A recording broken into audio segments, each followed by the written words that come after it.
boa tarde. Sejam todos bem-vindos, né? Obrigada pela presença de vocês. Hoje, na nossa roda, falando sobre a Lei Maria da Penha, os limites e as possibilidades em diferentes estados brasileiros. Eu estou aqui com vocês, vou mediar essa roda. O meu nome é Luzia Guimarães, eu sou analista de desenvolvimento comunitário do SESC de Ramos, e a gente está, né, hoje com a proposta de discutir esse tema, né, tão importante para esse mês de agosto, em que a gente celebra o aniversário da Lei Maria da Penha. E para isso eu conto com a presença, né, de três pessoas, três participantes muito especiais, que é a doutora Mônica Gamboa, que é a delegada de polícia da cidade de São Paulo, a doutora Fernanda Fernandes, que é delegada também de Duque de Caxias, e a doutora Aline Marques, que é advogada do Distrito Federal. Então, assim, eu apresento, né, digo quem são, mas eu vou pedir para cada uma falar um pouco mais, né, se apresentar, dizer quem é, tá ok? E aí a gente volta para cá e eu explico mais um pouco sobre como é que a gente pensou em fazer esse trabalho. Doutora Mônica, por favor. Olá, boa tarde. Primeiramente, eu quero agradecer ao convite. Estou muito lisonjeada de poder, junto com vocês, discutir um assunto tão importante nesse mês de tanta representatividade, né? Bom, meu nome é Mônica Gamboa, eu sou delegada de polícia aqui no estado de São Paulo há 13 anos, sou especialista em criminologia e direito público, sou professora na Academia de Polícia aqui do estado de São Paulo, Coriolano Nogueira Cobra. Recentemente, eu integrei ao GRAM como colaboradora voluntária, né, do Grupo de Apoio a Mulheres, e sou especialista em violência doméstica, considerando meus últimos anos de trabalho aqui em São Paulo, voltado a esse segmento. Obrigada, doutora Mônica. Por favor, a doutora Fernanda.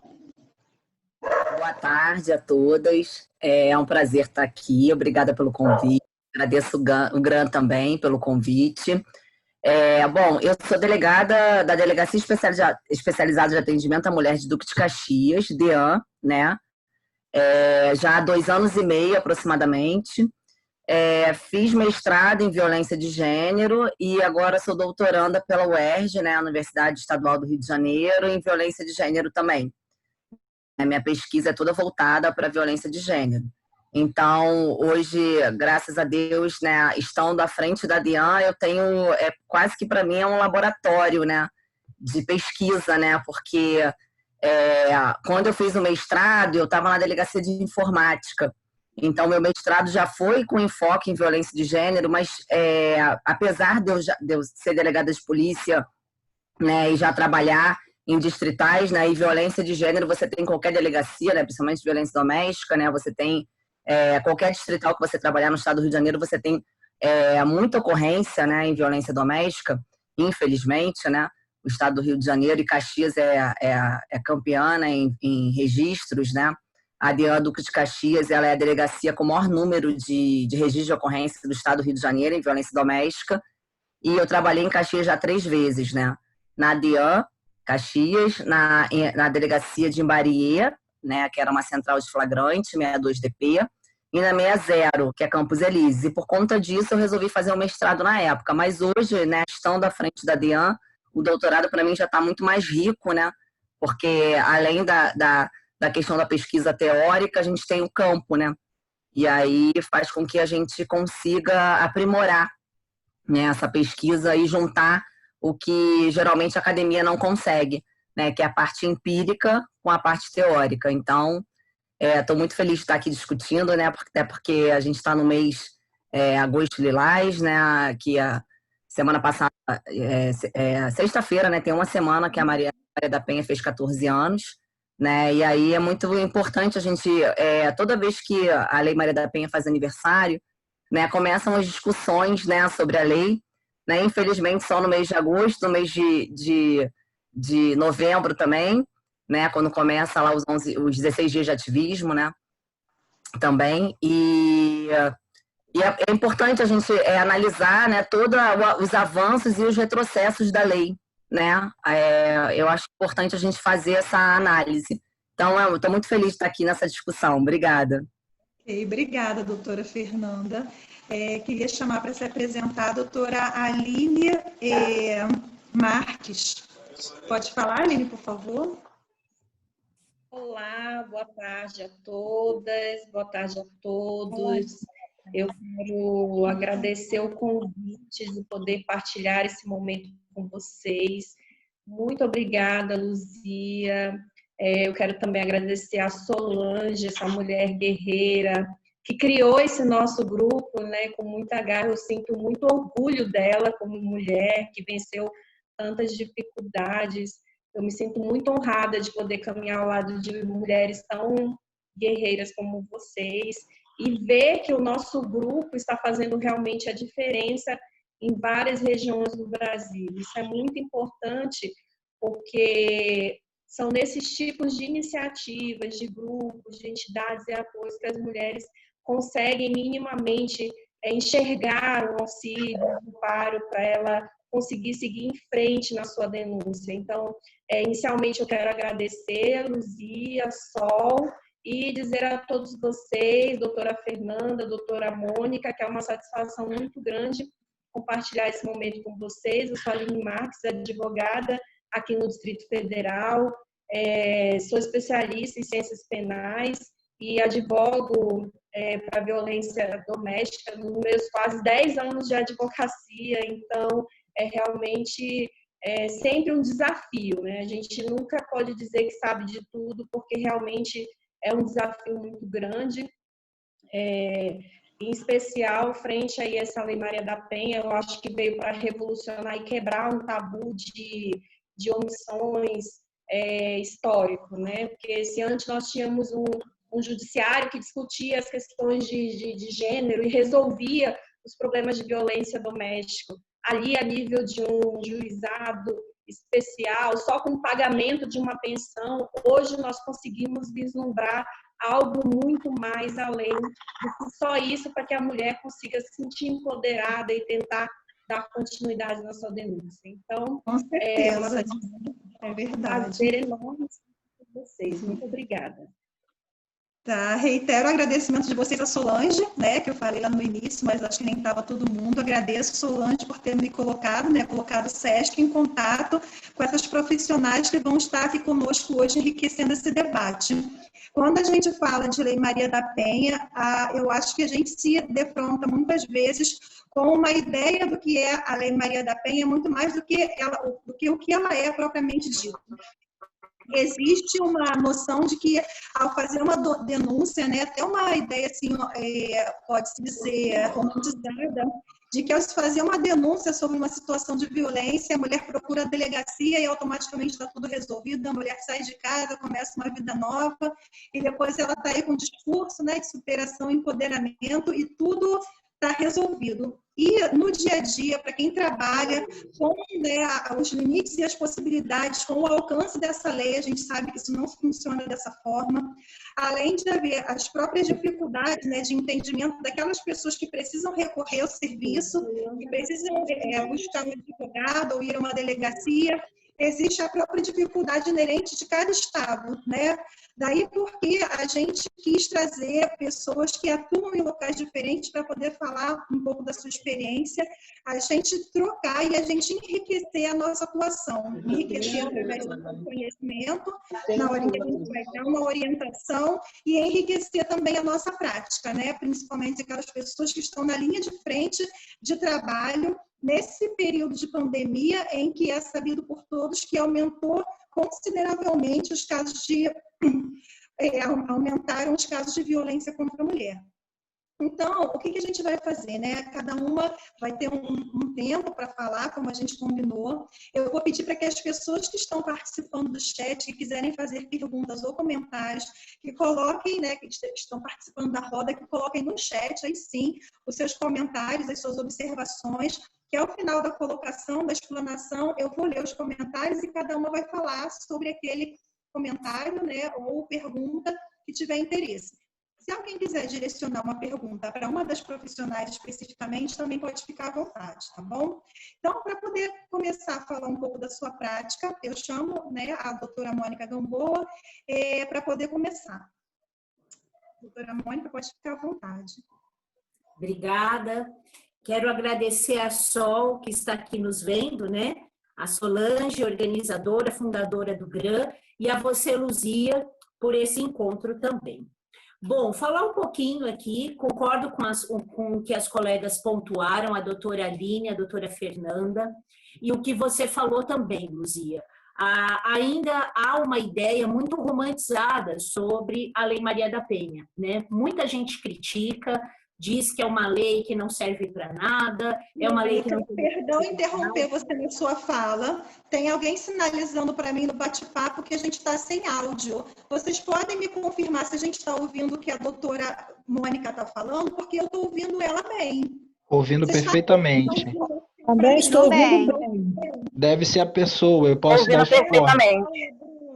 Eu não sei se é a Paula lá da sede, mas a Paula tem uma pessoa com o nome de Paula dizendo que não está conseguindo ouvir, é uma preocupação. Então, vou conversar com ela, Luzia, pode deixar. Ok, desculpa a interrupção. Tá certo, então vamos lá.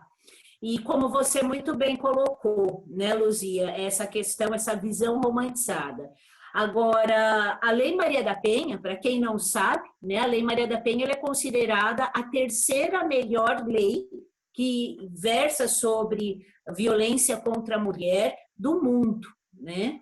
Então, não é que a Lei Maria da Penha ela não é uma lei boa, mas sim ela precisa ainda, ela demanda ainda uma implementação integral nos estados. É isso que eu percebo que a nossa maior dificuldade, seja no fortalecimento da rede de apoio, que cada região tem suas peculiaridades, seja na humanização do atendimento, que eu acredito que também, embora haja a peculiaridade de cada estado, é um problema a nível federal, nacional. Todas nós conhecemos muitas vezes. Mônica Gamboa. Polícia Civil, ainda existe um grande estigma de que o policial que é designado a trabalhar numa DDM, que aqui em São Paulo nós chamamos de DDM, aí no Rio é DEM, né? Aqui a gente fala Delegacia de Defesa da Mulher, muitos ainda enxergam como um lugar que é um bonde. O que é o bonde na gíria policial? É aquele lugar onde a pessoa vai por castigo ou ela vai porque ela não tem outro lugar melhor para estar. E essa é uma grande luta nossa aqui para que a Delegacia de Defesa da Mulher não seja vista dessa forma. Logo que eu assumi como delegada titular da DDM, o primeiro passo, a primeira providência que eu adotei foi criar um protocolo de atendimento e um treinamento com os meus policiais. Até porque, na unidade em que eu estava, à época, a primeira DDM onde eu fui titular, eu me deparei com muitos policiais homens. E aqueles homens que chegaram e cruzaram os braços e falaram: eu estou aqui porque eu briguei com o Beltrano, eu não gosto disso, mulher registra e depois retira a denúncia, aquele papo que todas nós já conhecemos bem, né? E eu procurei, aos poucos, com conversa, com vídeo, com treinamento, como se fosse o RH de uma empresa, conscientizar aqueles homens e as mulheres que ali também havia sobre a temática. E isso funcionou muito bem, muito bem. Chegou ao ponto de eu criar modelos padronizados para registros de ocorrência mais recorrente. Ameaça, lesão corporal, injúria, calúnia, difamação. E eles foram trabalhando em cima daquele boletim de ocorrência já padronizado. Isso fazia com que eles não tivessem aquele estresse na hora do registro, né? Porque eu acredito que é muito complicado também para a pessoa que vai trabalhar numa delegacia de defesa da mulher e ele não tem preparo, ele não tem capacitação.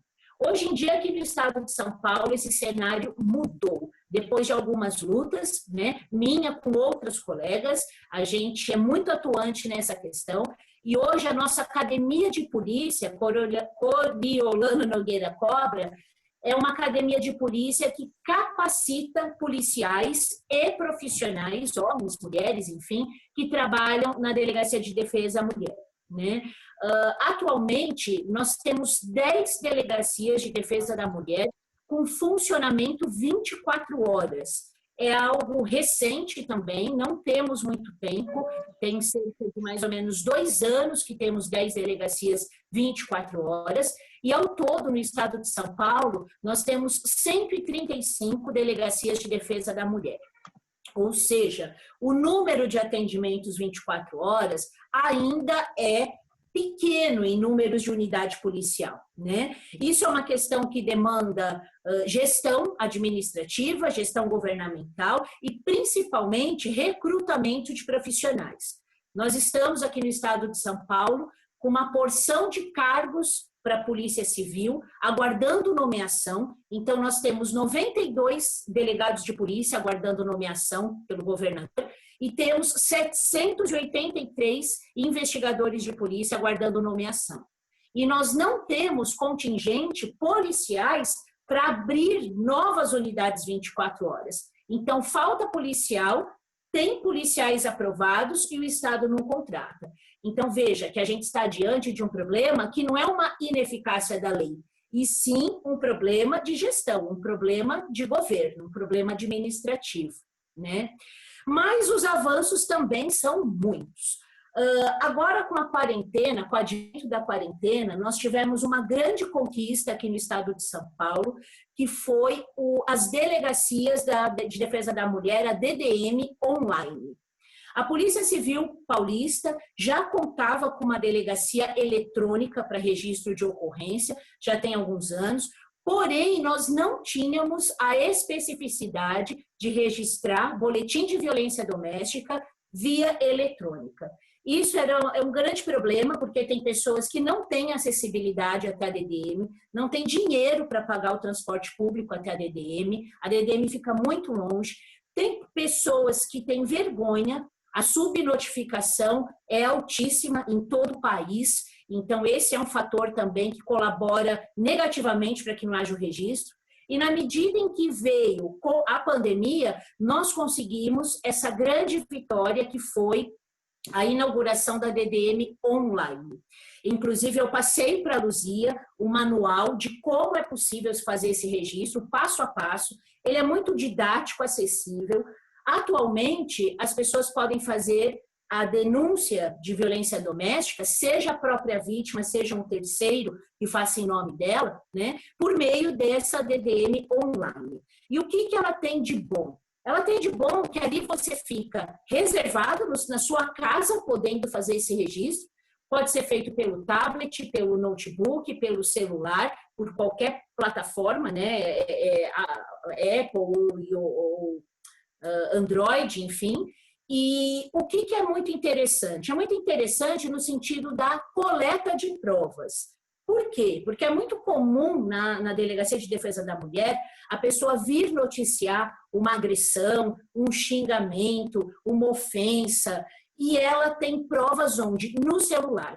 Ela tem o xingamento pelo WhatsApp, ela tem a exposição de uma fotografia nas redes sociais, e quando ela vem até a delegacia, a gente não tem como colher aquela prova. Tem que pedir para a vítima passar aquilo para um pendrive ou para um CD, a gente tem que mandar isso para a perícia, para validar, para poder juntar os autos do inquérito policial, ou seja, não é eficaz, né? É muito burocrático.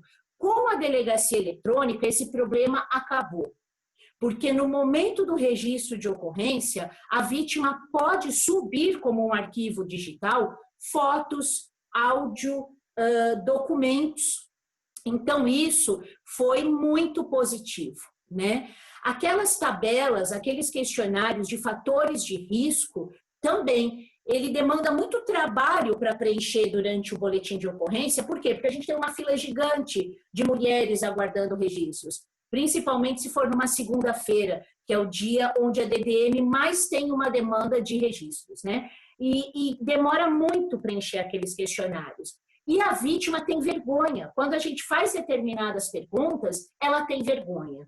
Quando ela faz pela DDM online, ela está sozinha ali, em ambiente reservado, e ela se sente mais à vontade para responder o questionário. Logo, esse questionário de fatores de risco, ele é mais fidedigno, ele é mais real e menos subnotificado, né? Também tivemos uma grande conquista o ano passado, que foi a inauguração da Casa da Mulher Brasileira. Eu sei que aí no Distrito Federal também tem, né? A colega Aline pode confirmar isso para a gente. E a gente conseguiu inaugurar a nossa aqui em São Paulo o ano passado. Ela fica na região, na circunscrição da primeira DDM, ou seja, na região central de São Paulo, e lá nós contamos com um apoio, com um suporte multidisciplinar. Então, a mulher, naquele único complexo da Casa da Mulher Brasileira, ela tem o registro de ocorrência, a delegacia, tem atendimento psicológico, tem encaminhamento para a rede de apoio, tem atendimento de assistente social e tem parceiros, como o Instituto Avon, por exemplo, que é um grande colaborador na Casa da Mulher Brasileira, né? Na academia de polícia, eu falei da capacitação, isso foi um grande avanço e foi muito positivo. Por quê? Porque a gente passou a trazer um olhar empático, o olhar para os policiais do que aquela pessoa com a sua família sofre. Então, isso é uma forma de acolher melhor as vítimas durante o atendimento e promover um atendimento humanizado, né? As delegacias da Defesa da Mulher aqui de São Paulo também, elas contam todas as unidades da DDM, isso é padronizado, com uma brinquedoteca, tá? Aquela sala lúdica onde a mulher, quando ela vem com seus filhos, ela pode deixar a criança ali, brincando, vendo uma televisão, lendo um livrinho, enquanto ela registra o boletim de ocorrência, né? Isso é muito importante. E temos também, em algumas DDMs, ainda não foi implantada em todas, mas pelo menos em uma região de São Paulo, zona norte, sul, central, leste, oeste, a gente tem uma sala lilás. A sala lilás é a sala responsável pela coleta do depoimento especial. Então, a sala é lilás mesmo, né? As paredes pintadas de lilás, toda a decoração, porque a cor lilás tem aquela representatividade da tranquilidade, da espiritualidade, traz calma para quem está naquele ambiente. E ali não tem nenhum estigma policial, não tem brasão, não tem distintivo, e é um ambiente acolhedor, onde é feito o depoimento com uma câmera, e isso serve de prova judicial para o inquérito, evitando a revitimização.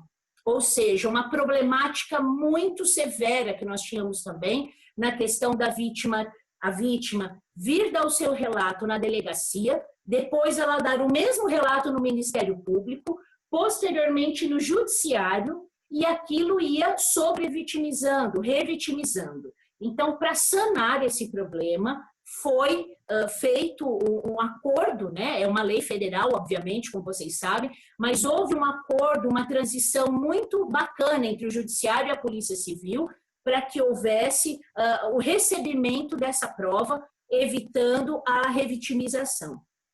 E, por fim, nós tivemos uma grande vitória ontem com a publicação do decreto 65.127 de 2020, onde o nosso governador, João Dória, trouxe um outro pleito, né, publicou, autorizou, enfim, sancionou um outro pleito antigo que nós tínhamos, que era o quê? A regulamentação da atribuição da DDM. Então, agora, por meio desse decreto, está previsto que na DDM, todas as mulheres, travestis, transexuais, enfim, identidade de gênero feminina vai ser atendida pela Delegacia de Defesa da Mulher.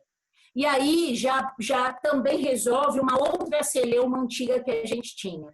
Ah, é travesti, é transexual, é a DDM ou a territorial? E ficava, por vezes, aquele jogo de empurra. Então, agora a gente já tem um decreto regulamentando essa situação. Então, eu olho com bons olhos, né? Eu vejo que a Polícia Civil vem se empenhando aqui em São Paulo para melhorar. Como eu disse, tem muito ainda a fazer, mas também já foi feito muitas coisas. Ao longo do tempo que eu entrei de polícia, eu já vejo um grande avanço pela minha instituição. Mas a luta, ela é constante, a gente não pode esmorecer. Bom, obrigada, doutora Mônica, pela sua contribuição. É importante a gente falar sobre essa mudança também de consciência, essa mudança de concepção da delegacia dentro da própria instituição, né? Essa mudança começar por dentro. Eu iniciei aqui falando sobre a dificuldade, muitas vezes, da gente fazer essa reflexão na sociedade, mas trazer esse elemento, né, de que dentro da própria instituição ela é uma necessidade, ela está acontecendo também é muito importante, né? E agora eu queria chamar a doutora Fernanda Fernandes para falar um pouco sobre as características desse trabalho na região de Caxias. Bom, Duque de Caxias, né? Na verdade, vou começar pelo Rio de Janeiro, né? Nós temos 14 DEANs no estado do Rio de Janeiro, né? E as DEANs, os policiais das DEANs e bem como as delegadas, todos eles recebem capacitação, né, pela Academia de Polícia. Né? Na verdade, a gente tem alguns protocolos, né, de atendimento e todo ano a gente tem capacitação, às vezes até mais de uma vez por ano, na Academia de Polícia, né? E além disso, claro, cada delegada acaba moldando os policiais de acordo com o seu trabalho, né? A gente sabe que a gente tem alguns protocolos, mas, por exemplo, eu sou uma pessoa que eu sou muito exigente no registro de ocorrência, porque em Caxias, principalmente, né, a realidade que eu vivo é em Caxias, e eu acho também que muitos municípios do Rio de Janeiro também é assim, né, também acontece isso, você tem muita dificuldade de conseguir que aquela parte retorne à delegacia. Né? Então, é muito importante que o registro seja muito bem feito, porque às vezes você liga, aquele telefone não existe mais, né? Você liga pro telefone do trabalho, não está mais lá naquele trabalho, né? Não consegue falar com nenhum outro parente, não consegue localizar, né? E assim, todos os demais envolvidos, né? Testemunhas, autor, enfim, né? Então, tem que ter celeridade, né? E tem que ter um registro completo, né? E aí, a Polícia Civil, né, sempre teve o registro online, né? Isso já há muitos anos. Só que durante a pandemia, a gente deu uma ênfase, né, para os registros online. E aí, assim, eu fiz muitas lives durante a pandemia, tenho feito muitas lives, né? Agora deu uma diminuída um pouco por conta do doutorado também, mas nas lives eu sempre falo, olha, registro online e 197, que é outro canal que a gente tem, é a última rácio, é a última instância, né? Tipo assim, você não tem como sair de casa, né? E tem muitos casos que a mulher não tem mesmo, né? Porque o agressor está dentro de casa junto com ela, e ela não tem como sair, né? E aí não tem outra opção, é melhor fazer o registro no 197 do que não fazer, né? Por que eu prefiro que a vítima esteja na delegacia, né? Porque primeiro que você vai olhar a ocorrência, né? Você olha a mulher, né? Como ela chega, né? Se está muito machucada, se não está muito machucada, como foram as lesões, a angústia dela, né? Às vezes, conversando com a mulher, você tem noção da gravidade daquele fato, porque às vezes no papel, aquele fato não denota tão grave assim. O papel é frio, né? O computador também, quando você recebe, por exemplo, eu recebo às vezes registros do 97 e registros do RE Online. Eu sou uma vítima novamente, porque aquilo dali não está me dizendo muita coisa, né? Eu não estou tão inteirada da ocorrência enquanto a vítima está lá na minha frente, ela fala muita coisa, né? Até porque a gente pergunta, né? Por exemplo, é muito comum no ciclo da violência a mulher ter sofrido inúmeras violências e nunca ter feito registro. Ah, tudo bem, no mundo jurídico que não está nos autos não está no mundo. Não, mas para a violência doméstica não é bem assim, né? A gente sabe que é muito comum a mulher sofrer inúmeras violências e não registrar. Então, isso pesa, por exemplo, na hora que você vai representar para uma prisão, na hora que você vai solicitar uma medida cautelar, né? Porque, infelizmente, a gente tem uma padronização nas DEANs de atendimento, por exemplo, a gente também tem esse protocolo já desde 2018, né? Do atendimento dos sexuais, né? Enfim, da identidade aí, feminina, né? Tem nome social de mulher, né? Feminino, a gente atende lá na DEAN, né, faz o registro, isso desde 2018, né? Basta que se apresente com a mulher, é aquela questão da autoidentificação, né? Só que não é assim no judiciário, por exemplo, né? Tem juiz que não aceita, né? Tem juiz que nega a protetiva, entende que não está na forma da Lei 11.340, né? Infelizmente, a gente tem uma lei maravilhosa, né? Como a doutora Mônica disse, é a terceira lei melhor do mundo, né? Isso dito pela ONU, né? E nós somos o quinto país mais agressor, por quê? Não é à toa, né? Porque nós não mudamos ainda essa cultura, né? Então, a gente pode padronizar milhões de vezes na delegacia, mas a vítima não é atendida só na delegacia, né? A ocorrência começa na delegacia, mas ela não se finaliza ali, não termina ali, né? Ainda tem muito desconhecimento da lei, né, pelas mulheres, e ainda tem muito preconceito na aplicação da lei de forma integral, né? Então, a gente vê muita restrição no entendimento, por exemplo, né, da aplicação da Lei Maria da Penha só para relacionamentos afetivos, né? Tem juiz que entende que pai e filha, por exemplo, isso é um problema enorme que a gente tem, porque, por exemplo, em Caxias, a gente tem é muito comum em Caxias acontecer estupro de vulnerável, né, de pai com filha.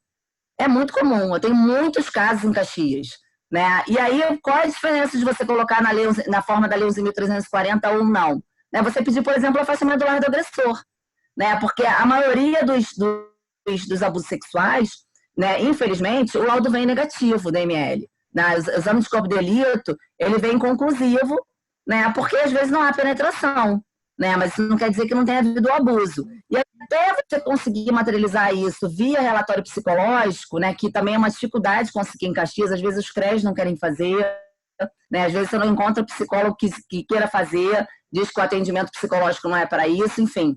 Né? Só que eu entendo assim, né? Se você está atendendo uma criança, né, e você está ali, né, em busca da defesa, da proteção integral dessa criança, né, o relatório psicológico, ele faz às vezes de proteção integral da criança, né, porque ali você vai conseguir materializar uma situação que a criança está relatando, né, que vai embasar uma investigação criminal. Por exemplo, em Caxias, se esse relatório vem conclusivo, né, e o IML também, né, o promotor arquiva, né, ele não denuncia. E sem denunciar, ela não vai ser submetida, por exemplo, a um psicólogo via judicial. A gente não tem psicólogos na polícia para fazer esse relatório, infelizmente, né? Então, assim, faz muita diferença você ter o afastamento do lar do abusador, por exemplo, né? Porque a gente sabe que abuso sexual é reiterado, né? O pedófilo, ele não abusa daquela criança só uma vez, né? Geralmente ele abusa várias vezes e faz isso com várias crianças, né? Então, você afastar esse abusador do lar faz toda a diferença, por exemplo, né, numa investigação dessa. Então, uma preparação que a gente tem lá em Caxias, a gente tenta fazer um trabalho mais sério com os relatórios psicológicos, né? E nesses casos, por exemplo, que vem o exame de corpo de delito inconclusivo, né, a gente fica com essa angústia aí de deixar o abusador perto da criança, né, até o final da investigação. Né? Então, faz toda a diferença você colocar, né, aquela ocorrência na forma da Lei 11.340. Então, por mais que a gente tenha essa padronização pela polícia, né, pelas DEANs principalmente, né, porque a gente tem 14 DEANs no estado só, né, um estado que é grande, né, mas a gente tem inúmeras distritais. Então, assim, a vítima ela não é obrigada, por exemplo, em Caxias eu tenho 5 delegacias, a DEAN é só mais uma delas, né. Então, assim, e as distâncias são gigantescas, né. E a mulher, às vezes, não tem dinheiro para sair de Xerém, por exemplo, e ir até o centro de Caxias, que é onde é a DEAN. Então, ela vai ser atendida em Xerém. Né? É uma outra dificuldade que a gente tem, né? A gente tem, e por isso, talvez, que o registro também online seja muito complicado, né? Porque a gente tem 70 milhões de pessoas excluídas digitalmente. Né? A gente tem uma exclusão digital muito grande. Né? Então, assim, você... deixar essas pessoas, né? Porque às vezes a pessoa até tem internet, né? Mas ela não sabe manusear direito, né? E aí, por conta disso, né, o registro vai ficar um pouco mal feito. Então, por exemplo, lá em Caxias a gente tem que durante a pandemia a gente teve uma diminuição expressiva do número de registros, né? Agora que a gente começou a ter um aumento, por exemplo, ontem eu tive 19 ocorrências na DEAN, né? Mas eu estava tendo às vezes 2, 3, 5 no meio da pandemia, né? O que não é normal para Caxias, né? Mesmo tendo o canal do 197, que é o canal telefônico, você liga para o 197 e o registro é feito por telefone, né? Mas é aquela história que eu estou dizendo, né? Por exemplo, uma pergunta básica que a gente faz, né, no registro de ocorrência, que vem já na dinâmica do RO, né, é se o autor tem arma de fogo, porque eu peço a busca e apreensão no ato do registro, né? E aí, muitas das vezes, no registro online, no 197, a mulher não traz essa informação. Né? Então, assim, até isso chegar até mim, até eu conseguir materializar, até eu conseguir falar com a mulher, né, ela pode ficar um lapso aí temporal, né, grande, às vezes, sem todas as medidas protetivas, porque também, assim, a medida protetiva não é um bloco, né? Você não fala assim, solicita medidas protetivas, né, e você ganha todas, né? Assim, não é assim, tem mulher que não quer, por exemplo, o afastamento do lar do agressor, né? Tem mulher que quer o afastamento do lar, né, mas não quer outras, né? Enfim, hoje a gente tem até durante a pandemia veio muito bem uma sacada muito boa do legislador, né? Eu já defendi isso há muito tempo, né? O tratamento do agressor, né? Veio uma inclusão de uma medida protetiva que é o tratamento do agressor, né? A mulher pode, no ato do registro, solicitar que o agressor seja encaminhado para grupo reflexivo, né? E aí, por exemplo, nos casos que a gente tem, né, que o juiz indefere o afastamento do lar, olha só, se indefere o afastamento do lar do agressor, você inutiliza praticamente todas as medidas, né? Porque assim, se você não pode, se o agressor mora junto com a mulher, né, a proibição de contato e aproximação, gente, olha só, home office é isso, né? A gente tem aqui, né, uma participante aqui. Então, se você... Filha, dá um beijo. Então, se você não dá o afastamento do lar do agressor, você acaba inutilizando as outras medidas, né? E aí, por exemplo, o encaminhamento do agressor para grupo reflexivo não fica prejudicado. E eu entendo, né, que eu já defendia isso, né, há muito tempo, né, o encaminhamento do agressor para tratamento, por quê? Né, a gente tem que a maioria dos registros, né, como bem a doutora Mônica falou, né, os mais comuns, lesão corporal, ameaça e crimes contra a honra, injúria, calúnia e difamação. Todos eles têm pena baixíssima. Né? Em regra, o agressor não vai ficar preso nem quando condenado. Né? Quando da condenação, ele não vai ficar preso. Não vai. Né? Então, se ele não for preso em flagrante, permanecer preso, né, no curso da investigação durante um tempo, possivelmente no final ele não será preso. Então, o que a gente tem? A gente tem que dar, do regime de ocorrência até a condenação, a gente tem um lapso temporal que às vezes duram 5, 7 anos. Né? A gente tem que esse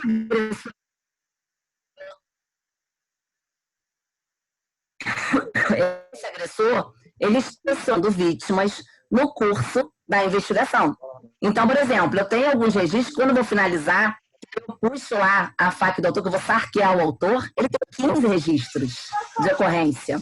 Né? Então, assim, é um pouco complicado. É um pouco complicado, porque, assim, o que você vai fazer com o autor? Né? Ele não vai ficar preso. Né? Então, o que você faz? Né? O que a gente pode fazer para melhorar... Então, para o fechamento das portas. Né? A gente pode, né, encaminhar para tratamento, né, para grupo reflexivo. Ah, adianta, não adianta? Eu entendo que adianta. Porque, olha, se você parar para analisar que a origem do problema, né, da violência doméstica é uma origem cultural. A gente vive num país machista patriarcal. Né? E assim, a nossa sociedade, aliás, o mundo, né? Eu vi um documentário outro dia na Netflix muito bom, indico, com vários especialistas, sobre a construção da masculinidade, chamada A Máscara que Você Usa. Muito bom. Isso mostra que a construção da masculinidade, ela é destrutiva, não é só para as mulheres, não, para os homens também. Eles vivem com muita angústia, porque o homem, ele é cobrado o tempo todo da sociedade dos outros homens que ele seja violento, que ele seja uma pessoa agressiva, que ele não demonstre sentimento, para ele ser considerado homem, né? Que ele não seja, entre aspas, frouxo, né? Então, assim, é uma questão cultural. Então, o homem, ele entende que ele tem que demonstrar a força dele, a virilidade dele, o quê? Objetificando a mulher, né? E demonstrando violência, força e agressividade, mostrando que quem manda ali é ele, né? Que ele é o cabeça do casal, como dizia o Código Civil de 16, né? Que perdurou até quase 2002, né? Ou seja, mesmo depois da Constituição de 88. Então, assim, a gente tem uma sociedade muito machista, né? E aí a gente tem que esse machismo, ele acontece não só com o agressor, né? Como com toda a sociedade, como, por exemplo, com o policial que atende, que revitimiza a mulher, né? Com entendimentos jurisprudenciais, né? Que são entendimentos que restringem o alcance da lei 11.340. Então, não adianta a gente ter a terceira melhor lei do mundo se a gente tem a restrição do alcance dela. Se a gente tem, por exemplo, o artigo 8º da lei, né, que é praticamente todo inócuo. Né? O artigo 8º da lei é o artigo da prevenção.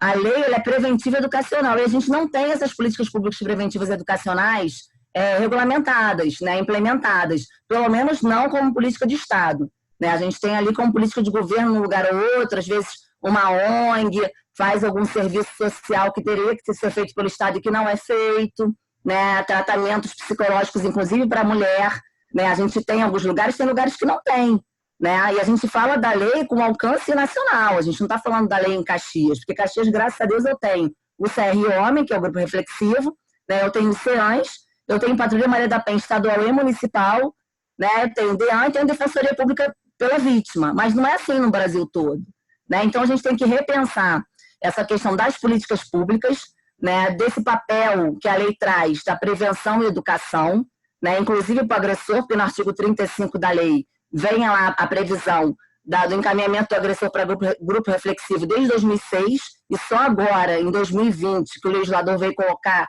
como uma questão obrigatória, porque antes é poderá, não era deverá, que estava na lei, e hoje a mulher pode, de forma obrigatória, encaminhar esse agressor, porque se o juiz deferir, ele é obrigado. Aliás, né, eu estava conversando isso com o juiz durante a pandemia. Se o juiz deferir, colocar prazo, o agressor não comparecer no grupo reflexivo, ele está em descumprimento de medida protetiva, ele está incidindo um crime. Quer dizer, a omissão de comportamento dele enseja uma conduta criminosa, que é o descumprimento de medida protetiva, né? E aí a gente tem que estar em contato ali entre o CR Homem, Fórum e Delegacia. Então, assim, o que eu queria trazer, né, de avanço da lei, né, sem dúvida, né, a questão das medidas protetivas, da instauração do inquérito, mas, né, dizer que a gente precisa, né, enxergar a lei como ela é, né, de forma ampla, né, de forma irrestrita, e não restringir, e isso vai muito da cultura, que a gente tem que começar a pensar nessa desconstrução. Pensar esses meandros, né, a partir dessa diferença dos estados, como vocês estão dizendo, né, estão colocando. Existem, me parece que mais semelhanças do que diferenças, na verdade, né? Mas para quem está por fora, eu digo assim, enquanto sociedade, existe um nível de simplificação do trabalho de vocês por conta de um desconhecimento, né, de que instâncias, de que forma, de que modo, em quanto tempo acontece isso, que eu só posso reiterar o quão importantes são esses espaços aqui de debate, né, esses espaços de conhecimento, porque espera-se que haja uma resolução em tempo recorde de uma situação sem a gente entender, embora a gente fale muito da burocracia do Estado, mas sem a gente entender por onde que vai andar, né, qual vai ser o encaminhamento, na verdade, dos casos que vocês recebem. E se também não houver uma pressão da sociedade baseada numa discussão sobre o que está acontecendo, até para mudar ou para melhorar é muito mais difícil, né? Eu entendo que enquanto vocês profissionais da área, nesse movimento, né, de estar pressionando, de estar falando, de estar trazendo possibilidades de melhoria, é importante, mas nós, enquanto sociedade civil, tentar entender o que a gente pode fazer para contribuir para esse debate e melhorar o serviço, também é muito importante. Né? Para poder falar um pouco mais, né, sobre essa prática, agora eu vou no Distrito Federal, eu chamo a doutora Aline Marques. Bom, boa tarde mais uma vez, né? Eu acho que são realidades diferentes, que é sempre muito importante a gente poder convergir para o desenvolvimento de políticas públicas melhores, né? Eu, enquanto advogada, tenho uma realidade de vítimas que não conseguem sequer ser atendidas e não conseguem sequer sair de um ciclo de violência. Mas antes da gente adentrar nesse assunto, eu acho que é importante a gente falar um pouco de como que a gente desenvolve o trabalho do GRAM. Eu acho que, eu acredito que não só aqui, mas nos outros estados também, que ele não é só focado no atendimento individual da vítima que busca o Ministério Público, as delegacias, para registrar uma ocorrência e a violência sofrida. Mas, para além disso, o nosso trabalho, ele reconhece a necessidade de nós combatermos as causas sociais desse tipo de violência, desse tipo de criminalidade, atrelados aí a fatores patrimonialistas e culturais, né? E expressões extremamente machistas na nossa sociedade. E aí eu começo colocando as principais dificuldades que a gente tem de conseguir fazer com que a vítima de violência doméstica consiga registrar, e dificuldades que a gente encontra nesse percurso até ela conseguir tentar vislumbrar uma resolução para o seu conflito, para o seu caso, o seu problema. Sem sombra de dúvidas, a gente lidar com 3 grandes grupos, nenhum menos importante que o outro e nenhum mais importante que o outro. O primeiro grande grupo são mulheres adultas, que são vítimas ali na maior parte de seus companheiros e seus maridos. O segundo grupo são meninas, jovens e crianças, como a doutora Fernanda falou, crianças que acabam, inclusive, engravidando em decorrência da vítima da violência que sofreram. E um terceiro grupo, não menos importante, que são as mulheres maiores de 60 anos, no qual, toda vez que nos apresenta, ela vem com um desafio sempre muito grande para a gente, porque ela envolve, em especial, um agressor que é um filho. Na maioria das vezes, as idosas, elas são vítimas de seus filhos, enfim. É uma violência muito delicada de se lidar com ela. E a partir daí a gente tenta entender qual que é a grande dificuldade que a mulher tem de denunciar, de poder sair desse ciclo de violência. A gente vê uma série de fatores, né? Principalmente o ônus do processo que recai sobre ela. Esse ônus processual, para a gente que é de fora, é difícil entender, mas a mulher que está ali num relacionamento, que ama o seu companheiro, que ama o seu marido, ela não quer ver a sua família ser rompida, ela não quer ver seus filhos serem criados sem os maridos, sem os pais deles. Então, é muito difícil para ela enxergar-se como vítima de violência.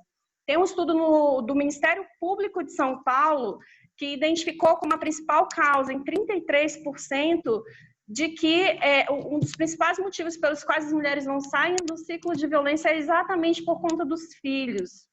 E aí, em segundo lugar, vem outros fatores, como a dependência financeira, obviamente, e o último fator foi o descrédito que ela tem nas instituições públicas que devem dar solução ao caso. Então, esse ônus processual que recai sobre ela, se a rede de enfrentamento à violência contra a mulher, se a rede de proteção às mulheres, ela não for preparada para dar a assistência necessária a ela muito provavelmente não sairá desse ciclo de violência. E por vezes duram anos e anos e anos. Eu já vi casos de 30 anos, ou às vezes a vida inteira, ela não consegue sair daquele ciclo porque ela não consegue ter um alicerce, ou ela não consegue alcançar uma ajuda fora daquele processo. E aí a gente vê o que a gente chama do ciclo de violência, né? A mulher acaba ali, dentre a segunda fase e a terceira fase do ciclo de violência, ela acaba que retorna acreditando mais uma vez nas ilusões que o companheiro ou o marido dá para ela, né? De mudança, que é uma mudança que nunca vai chegar. E por isso muitas mulheres ficam nesse ciclo de violência por muito tempo. E a terceira dificuldade que a gente coloca é o descrédito na palavra da mulher. Infelizmente, é cultural esse descrédito, e a doutora Fernanda e tanto a doutora Mônica também falaram muito bem nisso. A doutora Mônica fez um trabalho excelente de poder qualificar os seus profissionais para atender as mulheres vítimas de violência. Eu acho que esse é um dos grandes desafios que nós temos, porque vez ou outra a gente vê uma decisão do próprio judiciário com expressões absurdas que condenam a mulher, e fora a revitimização da mulher em vários momentos e várias etapas desse processo. Uma vez eu tive uma mulher vítima de violência que ela foi chamada 3 vezes só na delegacia para prestar depoimento, e na última vez eu disse que ela não iria mais, que ela só iria se fosse no judiciário. Então, esse trabalho, essa cultura, né, essa mudança de cultura, esse trabalho que deve ser feito junto às nossas instituições, é extremamente importante. Não sei se vocês viram uma sentença que não tem muito a ver com a questão de gênero, mas que expõe a questão do racismo institucional nas nossas instituições do judiciário, que foi uma sentença dada por uma juíza que expôs a questão em razão da raça, que é um absurdo. Mas, enfim, isso é uma chaga que é exposta nas nossas instituições, e é um desafio, acredito que um dos maiores, para a gente lidar nessa mudança de cultura, né? Com relação aos avanços, eu acho que a Lei Maria da Penha ela trouxe diversos avanços para a gente. Eu acho que ela, como a doutora Mônica falou, ela é realmente a terceira lei reconhecida pela ONU, mais avançada, porém, ela encontra diversas dificuldades, porque a nossa sociedade ainda não é preparada para isso. E por que ela não é? Nós temos uma sociedade extremamente desigual. Só para vocês terem ideia, o Brasil saiu da posição 79 para 95 índice de desigualdade de gênero. E o que implica isso? Quanto maior o índice de desigualdade de gênero, maior o número de violência contra as mulheres. E aí tem gente que me pergunta, mas a violência, ela sempre existiu, ela só está sendo exposta agora. Na verdade, não. A gente realmente tem observado um aumento nesse número de violência, número de feminicídios. As pessoas ainda não conseguem entender bem a concepção do que é o feminicídio, né? É a morte pelas questões de gênero, a morte simplesmente pelo fato de ser mulher. No estado de São Paulo, nós tivemos um caso recente de um pai que matou um bebê, acredito que tinha 5 meses, simplesmente porque ela era uma menina. Isso é um feminicídio. Então, nós precisamos trabalhar, com certeza, essa parte educacional, tirando essa parte de educação de gênero, tirando essa coisa toda que criaram aí, nós precisamos trabalhar a questão do respeito às mulheres nas escolas, para os jovens, para os homens. Precisamos trabalhar a masculinidade dos homens, como a doutora Fernanda falou, isso é muito delicado. Mas, por exemplo, nós hoje temos estatísticas de tudo das mulheres. Por que as mulheres não denunciam? Eu te falo, por causa disso, disso, disso. Mas por que as mulheres ficam no ciclo de violência? Por causa disso, disso, disso. Mas você pergunta para o homem, por que o homem aceita ficar num relacionamento violento? A gente não tem estatística disso. A gente não sabe responder por que os homens agridem as suas mulheres, por que os homens violentam as suas mulheres. A gente não consegue responder isso. Então, eu acho que isso também é um outro grande desafio. A gente só vai conseguir ter efetividade em qualquer política pública que venha se a gente conseguir trabalhar questões educacionais. E aí tem gente que pergunta, a gente precisa enrijecer as leis? Eu não vejo como um fator principal. Eu acho que nós temos que, sim, fazer um trabalho educativo. Você vê a questão da violência sexual no Brasil, no último relatório que saiu, nós temos aí cerca de 500 mil mulheres que são estupradas no Brasil por ano. E desse número, só 10% são notificados. Então, o número de subnotificação é extremamente grande. Desses 10%, só 4% encontram solução nos casos. Então, nós temos um desafio muito grande, que é trabalharmos melhor a questão cultural dos nossos profissionais, das nossas instituições que lidam com o tema. Nós precisamos trabalhar a questão educativa para os nossos jovens, precisamos trabalhar a masculinidade dos homens, conversar com os homens. Nós não vamos conseguir mudar essa realidade se nós não tivermos os homens junto conosco, né? Aqui no Distrito Federal, o governador ele assinou um protocolo junto à Polícia Civil com uma série, e acredito que isso foi quase em todos os estados, a doutora Mônica falou, a doutora Fernanda também, que são exatamente essas medidas de enfrentamento à violência contra mulheres, né? E num momento como esse de pandemia, nós também aqui temos o registro online, temos também, enfim, foram disponibilizados vários WhatsApp para as mulheres conseguirem fazer denúncia. O Conselho de Enfermagem fez uma parceria com todas as farmácias e drogarias do Distrito Federal para que as mulheres que tivessem um sinal vermelhinho na mão ou em qualquer parte que elas conseguissem pintar de vermelho, chegassem numa drogaria ou numa enfermaria com aquele sinal, ela já é acolhida, eles já sabem que ela é uma vítima de violência, então ela já é acolhida e já dão toda uma assistência para ela. Isso foi uma iniciativa fantástica. Mas a gente vê várias iniciativas nesse sentido aqui em Brasília, principalmente num momento como esse, que a gente sabe que as mulheres estão mais próximas dos seus algozes e muitas vezes não conseguem sequer pegar um telefone para ligar, né? Então nós precisamos mostrar para elas alternativas para que elas consigam denunciar. Paralelo a isso, o governo também criou o que ele chamou de Câmara Técnica de Monitoramento de Homicídios e Feminicídios. que é uma iniciativa transversal de quase todas as secretarias do Distrito Federal, em que eles fazem um mapeamento de todas as ocorrências de mulheres vítimas de violência, do início até o final. E aí eles fazem mapeamento e levantamento estatísticos do perfil da vítima, do perfil do agressor, do andamento dessas ocorrências. Enfim, depois eu posso até disponibilizar para vocês esse estudo, que é fantástico.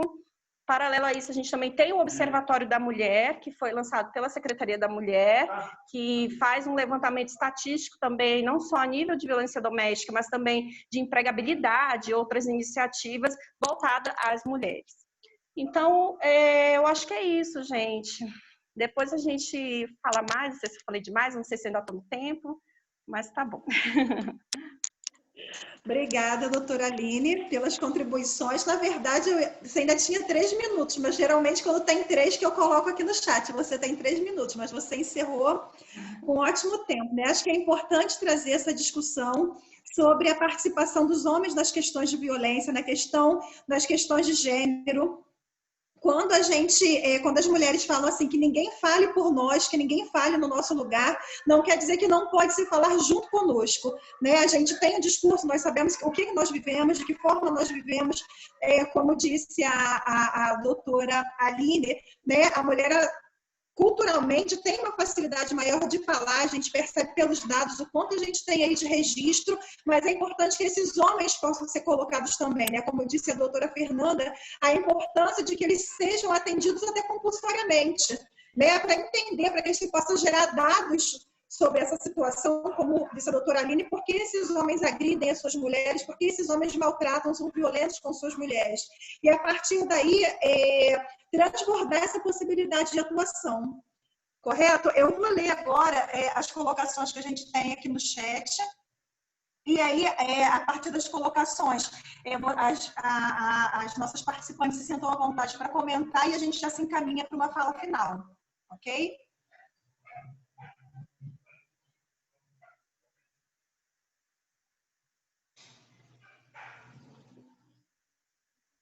Vamos lá. Vários boa tardes, muitos elogios.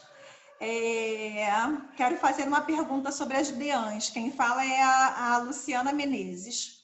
Por que não ter só mulheres trabalhando nelas? É falta de mulheres para dar conta dessas vagas ou tem outro motivo? É muito constrangedor ir a uma DEAN depois de ser abusada, contar o que houve e ouvir do policial homem. Tem certeza que foi assim? Você não está nervosa? E ela diz, isso é real, eu passei por isso. Seria muito mais fácil se só tivesse mulheres. Uma outra colocação agora do Daniel, não sei se foi falado, mas na minha região, durante a pandemia, a polícia circulou nas ruas residenciais com o carro da delegacia de mulheres. Achei a estratégia muito boa para se aproximar das pessoas em quarentena. E a Luciana coloca também, né? Quando uma mulher sofre um abuso na rua ou no coletivo, a polícia militar que está presente no local tem que encaminhar a mulher para a DEAN ou eles que decidem para onde levar? São 3 questões, né, gente? Quem gostaria de falar comentar? Vou falar sobre a questão da mulher, né, no atendimento. A gente tem até uma lei estadual que diz que a mulher pode escolher se ela quer ser atendida por uma policial do feminino ou não. Agora, essa questão de achar que só mulher que vai prestar um bom atendimento também faz parte da nossa cultura machista. Por quê? A questão do atendimento, independente de ser mulher ou homem, você vai ser bem ou mal atendido a depender da pessoa que está ali, se ela foi capacitada ou não. Eu tenho excelentes policiais do sexo masculino, excelentes. Tem policiais do sexo masculino que atendem as vítimas e dão um telefone particular pessoal deles para caso aconteça alguma coisa quando sair da delegacia eu ligar para eles. E algumas ligam e assim a gente efetua a prisão. Então, por exemplo, eu tive um caso de prisão nessa semana de descumprimento de medida protetiva, que a mulher estava em casa, né? E ela ligou para o policial que deixou o telefone dele quando foi inclusive intimar o agressor da protetiva, porque o oficial de justiça não tinha intimado ainda. Ele foi intimar o agressor da protetiva, mandando ele sair de casa, porque era afastamento do lar, levando o agressor para fora da residência, deixou o telefone pessoal com essa vítima e ela no dia seguinte ligou dizendo que desde o dia anterior ele estava lá na porta da casa dela, que ela não conseguia sair sequer para fazer registro. Então, assim, para vocês verem que essa questão do atendimento é questão da capacitação. E ainda vou mais além, tá? Vou mais além do que a capacitação, é questão de comprometimento. Eu posso estar aqui falando 5 milhões de vezes a mesma coisa para um policial do sexo feminino ou masculino, se ela não estiver comprometimento com o que ela está fazendo, ela vai ficar no WhatsApp, ela vai ouvir, vai ignorar, e aí quando chegar a parte lá, ela vai fazer todo o juízo de valor que toda a sociedade faz, né? A sociedade machista patriarcal que a gente vive, né? Então, e esse policial do sexo feminino ou masculino são frutos dessa sociedade. Então, o que a gente tem que entender, né, é que geralmente quem cria os filhos são as mulheres ou os homens. Aí a gente vai dizer as mulheres, por quê? Porque vivem numa sociedade machista. Então, ainda incube as mulheres a criação dos filhos. Né? Por que uma mulher é discriminada no mercado de trabalho e ganha 30% a menos do que um homem, exercendo o mesmo cargo, a mesma função? Porque a mulher vai se afastar por causa da licença maternidade, porque quando o filho fica doente, quem leva o filho no médico é a mulher, né? Porque a mulher vai na reunião da escola, porque a mulher sai mais cedo para buscar o filho na escola. Então, a mulher ganha menos do que o homem, exercendo a mesma função, o mesmo cargo.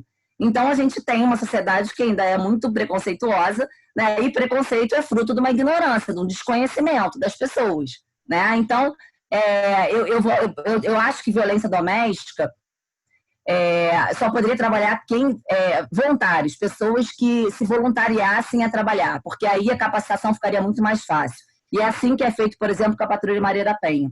Tá? Eu vi aqui uma pergunta também da questão do policial, não, né? Agora que eu te vi, Sol, beijo. A DEAN, o policial, ele vai levar para onde? Para a delegacia mais próxima.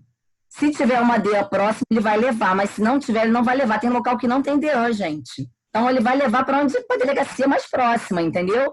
Aí, claro, a mulher depois, se ela quiser, né, ela pode depois pedir a transferência para outra delegacia, ou enfim, né, pedir para que seja atendida uma especializada, mas ele vai levar para o local mais próximo ali, né, porque às vezes, por exemplo, região dos Lagos, né, a gente tem DEAN em Cabo Frio, né, se o fato aconteceu, por exemplo, em Saquarema, ele não vai levar lá até Cabo Frio, na DEAN de lá, ele vai levar a delegacia mais próxima distrital. Infelizmente, a gente não tem DEAN no estado do Rio de Janeiro todo, né, a gente tem só 14 DEANs, né, e eu vi também uma questão aqui que falou do atendimento, que a patrulha parece que só funciona de 7 a meio-dia, funciona final de semana. Gente, situação emergencial, a gente tem 190 da Polícia Militar, funciona 24 horas por dia.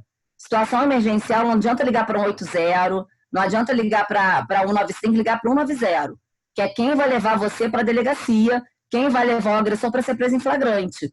Né? Então, situação emergencial 190, funciona 24 horas por dia. Né? Então, é o que a gente orienta.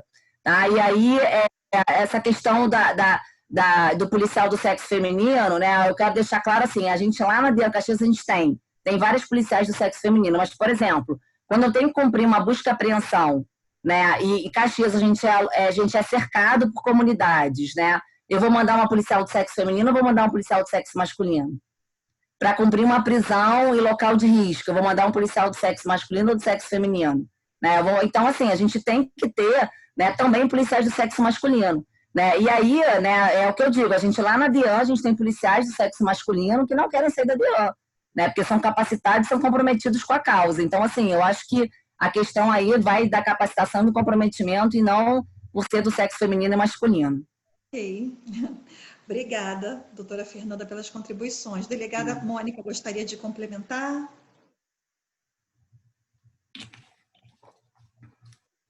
Aqui, pronto. Estão me ouvindo? Eu tô. Estão ouvindo? Ah, tá, porque eu não sabia se meu microfone estava ativo. Bom, eu fiquei me atendo aqui ao tempo, né? Mas foi muito bacana a fala da doutora Fernanda e da doutora Aline.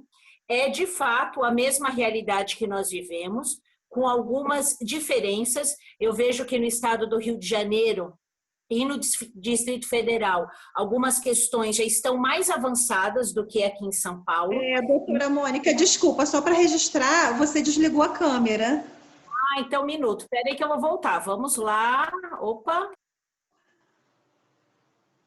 Agora desligou o microfone.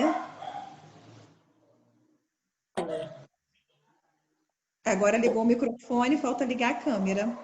Deixa aqui, só um minuto. Tá bom, fica à vontade.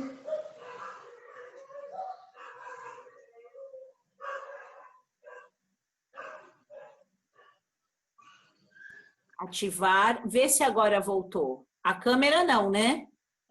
Não. É no canto inferior esquerdo, tem uma Sim. câmera daqueles modelos antigos. No canto inferior esquerdo, uma câmerazinha. Quer dizer, é no celular, eu não sei no computador. Raquel, eu pode tenho celular também.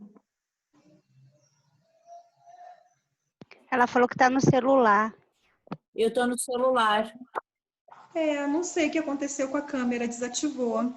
Oh, meu Deus. Você quer fazer a sua fala para a gente poder também não perder o fio da meada?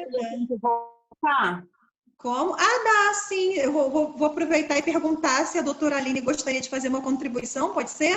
Enquanto isso, você sai e volta. Combinado. Aline. Você voltou, Mônica. Voltou. Mônica, você voltou, tá aqui, já voltou a câmera. Desculpa, Aline. Voltou? Sim.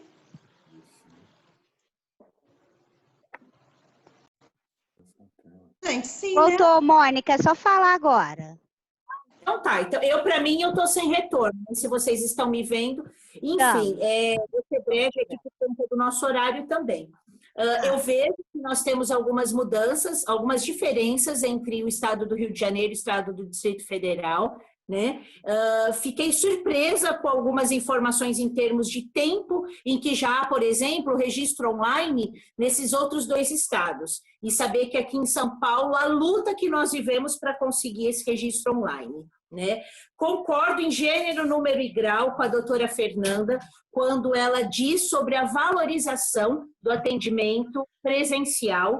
Óbvio que é o ideal, é o que a gente opta, justamente por ter esse contato direto com a vítima, sentir a ocorrência, como a gente fala, e concordo com ela também quando a gente não defende a ideia de um atendimento exclusivamente por mulheres, tá? Pelas mesmas razões que ela disse, mas eu acho que antes dessa questão operacional, para cumprimento de um mandado, para acompanhar a vítima até a casa dela para retirada de pertences, e para tudo isso é mais conveniente que seja um homem, né? Eu acho que o que antecede essa questão é a questão cultural. Nós temos que trabalhar essa mudança de comportamento nas escolas, nas instituições, na mídia, em todos os espaços, porque é justamente por essa razão da gente ter discursos machistas, muitas vezes até inconsciente, e a gente acaba falando, o meu marido me ajuda em casa. Não, ele não te ajuda em casa.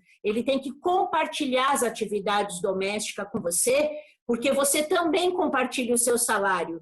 Quantos não são os casos das mulheres que são chefes de família, né? Agora, com certeza, a gente acaba indo para esse ranking de receber 30% a menos da remuneração por essas razões. É a gente que vai na reunião da escola, é a gente que tem a preocupação com a alimentação, é a gente que sempre vai deixar o nosso cargo desocupado. Agora, durante a pandemia, foi feito um levantamento também pelo Fórum Brasileiro de Segurança Pública, onde detecta que as mulheres, ao longo da pandemia apenas, já deixaram vagos aproximadamente 7 milhões de cargos. 7 milhões de cargos de mulheres estão vagos durante a pandemia. Por quê? Porque a mulher que está em casa com os filhos, é ela que tem que dar um jeito com aquela aula online, com essa realidade que todas nós vivemos. Um outro dado que eu quero chamar a atenção, complementando o que a doutora Aline trouxe, apenas ela falou da posição do ranking, né? A nossa posição em termos de desigualdade de gênero. Nós temos também um dado muito expressivo, onde apenas 4% das lideranças mundiais em termos de gestão são ocupadas por mulheres. Ou seja, 96% aproximadamente dos cargos de liderança, CEO, gerentes, diretores de empresa, são ocupados por quem? Por homens. Olha a nossa cultura machista novamente falando. Agora, um dado positivo, também um levantamento da ONU Mulher, salvo engano. Os países onde nós temos líderes mulheres, onde a gente tem uma presidente da República mulher, ou do parlamento, ou uma governadora de estado, ou seja, um parlamentar, um representante estatal feminino, nós tivemos um combate à Covid muito mais efetivo. Então, assim, eu gosto muito de chamar a atenção que não é uma questão de igualdade. Jamais nós mulheres vamos ser iguais aos homens, e eu acredito que não é nem isso que a gente quer, mas é falar, assim, de equidade, ou seja, adaptar essas diferenças e lutar por elas, porque há diferenças nesse segmento. E as mulheres, quando a gente fala, é discurso feminista, não é. É um discurso por equidade, por real oportunidades e por real igualdades de direitos. Então, eu acho que isso é muito importante a gente deixar claro. Obrigada, doutora Mônica. Doutora Aline, gostaria de falar, fazer alguma colocação sobre as perguntas? Gostaria sim, eu acho que todas as colocações foram muito pertinentes, da doutora Mônica com relação a essa questão da equidade, né, entre homens e mulheres. Ela falou num dado a nível mundial, eu já falo num dado nacional, que das 250 maiores empresas do Brasil, só 3 são chefiadas por mulheres. É um dado estarrecedor e vergonhoso para a gente, mas é a realidade que o Brasil enfrenta. A doutora Fernanda, ela falou bem da importância do papel da participação do homem, né? Eu também concordo com a opinião dela, e eu vou dar um exemplo, inclusive que eu presenciei, onde eu moro num apartamento e de frente são casas. Em determinado dia, eu comecei a ouvir muitos gritos, né? O homem gritava muito com a mulher, e eu falei, meu Deus, ele vai matar a mulher. Mas ele gritava coisas que eu não vou nem repetir aqui, que eram coisas realmente muito horríveis, absurdas, e falei, ou ele mata a mulher ali na hora, né? Ou alguma coisa vai acontecer. E aí eu liguei, denunciei, acredito que não foi só eu, porque várias pessoas do prédio ficaram olhando, e rapidamente, eu acho que, eu contando assim, acho que deu menos de 5 minutos, chegaram 3 carros de polícia, claro que a maioria é homem, aí é importante a participação do homem nesses momentos, porque a gente não sabe como que o homem vai reagir com a mulher, né? Esse tipo de abordagem, a polícia é muito profissional para isso. Então, a polícia chegou, os homens logo que chamaram ele, e a policial mulher, eram 2, chamaram ela para conversar com ela, então foi assim, extremamente profissional. Então, acho que tem que ter, sim, a participação de homens e mulheres. Claro que, como ela mesma falou, todos têm que ser capacitados e treinados para esse tipo de atendimento, estarem preparados para ouvir a mulher, estarem preparados para entender aquela situação que é sempre muito complexa, né? Na hora que a polícia chega, o homem sempre inventa um monte de mentiras, enfim, é muito preparo mesmo. Eu acho que a polícia ela tem uma responsabilidade muito grande nesse processo, porque é o início ali de todo um trâmite processual e judicial até a resolução do caso, quando a gente consegue ter, né? Uhum. Com relação a essa questão da licença, né, o papel da mulher na família. Por isso que eu sempre falo assim, a gente tem que brigar pela licença parentalidade. Homens e mulheres têm que tirar licença e o casal decide quem é que vai ficar de licença. A gente tem que começar a pensar nessa questão. Eu acho que, inclusive, já tem um projeto de lei nesse sentido na Câmara, não sei dizer muito bem como é que está o andamento dele, mas se nós queremos mudar essa nossa sociedade, essa cultura, nós precisamos começar a pensar na mudança desse tipo de legislação que acaba colocando determinados encargos somente para as mulheres, quando são papéis que precisam e necessitam ser divididos entre homens e mulheres. É isso, obrigada. Ok, doutora Aline, obrigada pela sua contribuição. A gente vai se encaminhando para o final, né, da nossa roda de conversa. Quero agradecer novamente pela participação da doutora Mônica Gamboa, de São Paulo, da doutora Fernanda Fernandes, da DEANJE Duque de Caxias, e da doutora Aline, advogada do Distrito Federal. Alguma gostaria de fazer alguma fala final para a gente poder ir para o encerramento? Eu gostaria de agradecer no caso, desculpa, gente, as participantes, é porque a gente precisa encerrar agora, né? A doutora Fernanda, a Mônica ou a Aline, gostariam alguma das três de fazer uma fala final? Eu queria falar de agradecer. Importância só do registro de ocorrência. Para as mulheres. Sim. Para as mulheres procurarem a delegacia, né? A gente tem estatisticamente que o maior número de feminicídios não vem acompanhado de um registro de ocorrência, né? Então as mulheres morrem sem saber que vão morrer, né? Acreditando que vão ficar vivas, acreditando que o agressor não vai ter coragem de matá-las, né? E que 93% das mulheres que têm medida protetiva também ficam vivas, né? E também eu tenho observado, principalmente agora durante a pandemia, né, que a gente está com uma quantidade menor de casos, né, mas com casos um pouco mais graves do que o normal, né? E eu tenho percebido que as mulheres elas não conseguiram entender ainda a dinâmica do ciclo da violência, das violências e da questão do registro de ocorrência. Então, por exemplo, uma mulher vai até a delegacia, faz um registro de ameaça hoje, né? A ameaça aconteceu hoje, ontem, enfim, fez um registro de ocorrência, ela vai embora, solicita a medida protetiva. A medida protetiva ela é deferida, o agressor é intimado, né? O que essa mulher faz se esse agressor volta e ameaça ela de novo? Nada. Porque ela pensa assim, não, me ameaçou, já registrei a ameaça. Não, mas essa ameaça é uma nova ameaça e essa nova ameaça está acompanhada do descumprimento de medida protetiva. E é esse seu novo registro que vai salvar a sua vida, porque esse agressor vai ser preso pelo descumprimento de medida protetiva, né? Então, o que eu tenho notado é que as mulheres não voltam para registrar o descumprimento. Elas acham que é tipo como se fosse uma iteração da conduta criminosa do agressor, que já houve o registro, não precisa registrar de novo. E é isso que salva a vida, né? Porque a medida protetiva, o objetivo dela é evitar que esse agressor reitere, né? Ou seja, se ele reiterar, a polícia tem que ser comunicada, porque a gente não tem como adivinhar, né, o que está acontecendo, e aí sim a gente vai prender esse agressor, ou em flagrante, ou representar pela preventiva dele. Então, assim, dizer que o registro de ocorrência salva vidas nesse sentido, no primeiro registro e nos registros posteriores que são necessários também caso haja uma situação aí de vulnerabilidade ou, né, ou uma nova reiteração criminosa do agressor com relação à vítima. Tá? Muito obrigada pelo convite, pela participação. Obrigada pela presença, doutora Fernanda. Quem é a doutora Mônica? Eu quero agradecer a oportunidade pelo espaço, um debate muito valioso e muito importante para a sociedade civil de todos os estados, de São Paulo, do Rio de Janeiro, do Distrito Federal e de todos os demais estados da federação.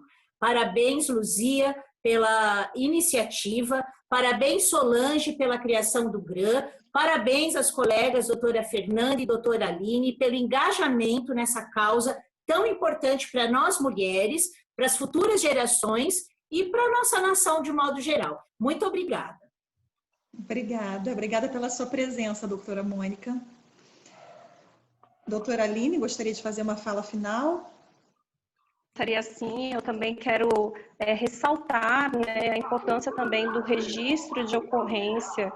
A gente sabe que a subnotificação é muito grande quando a gente fala de violência doméstica, né? Quando a gente fala de mulheres vítimas de violência doméstica, a gente não consegue ainda mensurar o quantitativo exato de mulheres que passam por esse tipo de violência. E a gente trabalhar pelo crédito da palavra da vítima, porque esse descrédito acaba que inibe a vítima de denunciar, né? E o perfil do agressor, ele é muito específico, porque o agressor de violência doméstica, a gente fala que ele não é aquela vítima colaborativa, né? Porque, por exemplo, um crime de furto, a vítima chega no judiciário e fala e denuncia, ela chega pronta para denunciar. A vítima de violência doméstica, ela não é assim. Ela chega muitas vezes dilacerada numa audiência, com lágrimas, enfim, ela é muito específica. E o agressor não, também, né? O agressor também é diferente, porque ele geralmente é aquela pessoa muito benquista pela sociedade, é uma pessoa que se dá bem socialmente com todo mundo, que cuida dos filhos, né? A gente sempre ouve, mas ele paga as contas da casa, ele sustenta os filhos. A gente ouve muito isso. E isso acaba inibindo a mulher de sair daquele ciclo de violência. Então, a gente precisa sempre focar na importância do registro de ocorrência, na importância da gente dar crédito à palavra da vítima.